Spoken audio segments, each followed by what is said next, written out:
Now we're going to learn how to enter transactions. I'm going to click on the green $sign, that is the transaction entry. Because I enable document number acts as a visit ID. If the patient exists, you pick from the list. And each patient, to be able to bill, must have one case. The case what contains the billing information, and that's how I have here that this patient has United. And this document number is like a visit ID. That visit ID is actually today's date in reverse order. So I'm recording this on May 20. So it's 20/05/2020, and that's today's date in reverse order, generates the document ID. The document ID is not a unique number, but it's a unique for this patient for this case. This is today's date. If I'm entering transaction for a previous date, I can just pick the previous date from here. It's a good idea to navigate between one column and another, a field or another, by hitting the enter or the tab. If the CPT code exists, so I'm going to enter 99212. That's the one I have a price for. It automatically populates the price. I'm going to explain all of these columns and how to modify them. It picked up the diagnosis from the case as I had a default diagnosis. If there's different, I can change the diagnosis from here.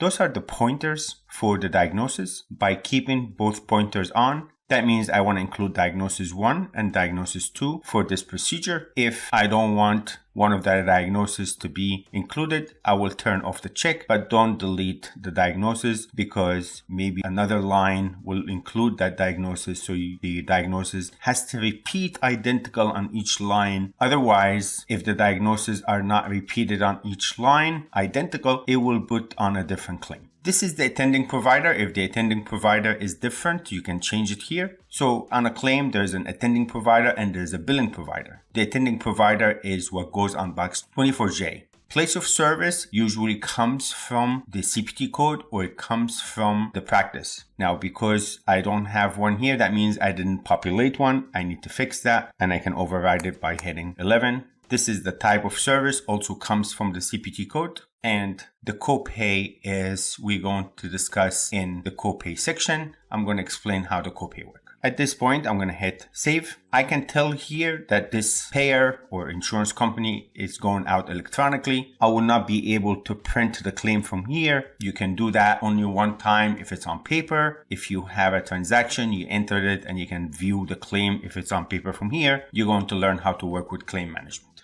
At this point, I can save and move on with the next patient. If the next patient don't exist, I can add the next patient on the fly by just hitting new.